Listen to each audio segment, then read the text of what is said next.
the internet, she loves you. My name is Cody, and this is the Christian News Show, due on Mondays, Wednesdays, and Fridays with geeksunddergrace.com. If you want to stay up to date on everything that's geek and Christian, then make sure you go check us out there. And our first story of the day isn't really a news story, but more of a study that came out. Whenever I walk into a mega church, my immediate thought is, wow, these guys must be making a lot of money to have something that looks like this. But the question is, where does that money go? I mean, they have pretty lights and they have really big speakers, but that can't be all of it, can it? Well, according to an interview of over 700 churches, the answer is usually no. Usually about under half of the church's entire income goes to staff members, with the lead pastor making about 30% more than them. And usually about half of what the lead pastor makes is what goes out to things like charities. And to really wrap your mind around how much the lead pastor is actually making, all those pretty lights and speakers, they make about 50% less than what the pastor makes. Which can easily be seen as a bad thing, but we can't judge what the pastor is actually doing with his money unless he owns like 4 Bentleys. Then maybe you could judge a little bit. Something that was brought up that I also thought was pretty interesting is that race, theology, and age of pastor really don't make a difference in any of the numbers at all. And if you are a lead pastor watching this, just so that you know,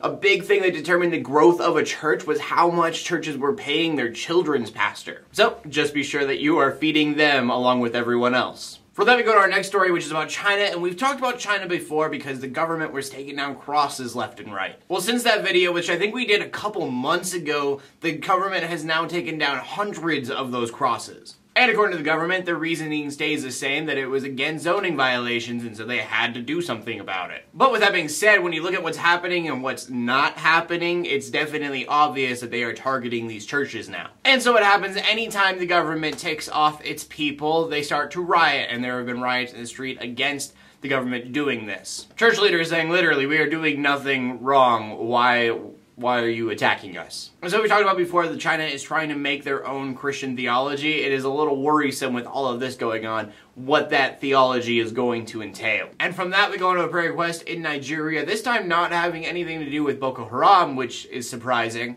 but still incredibly sad. There was a guest house and it was under construction, but it still held about 200 people. And while under construction, the building completely collapsed, killing at least 41 people. That's where the number is now. Rescuers also said that it was the headquarters of one of the best known evangelical pastors in Nigeria. So this wasn't persecution, it wasn't an attack, and that is great news, but still 41 people at least are dead, so prayers out to all the people that are involved with this and have been affected by it. And for that, go to the question of the day, and the question of the day today is, what would you do if you were in China right now and they were tearing down all of your buildings? Would you be in the riots, or would you just let the government do what they're going to do, because it really didn't matter? I mean, they are material things that they are fighting over.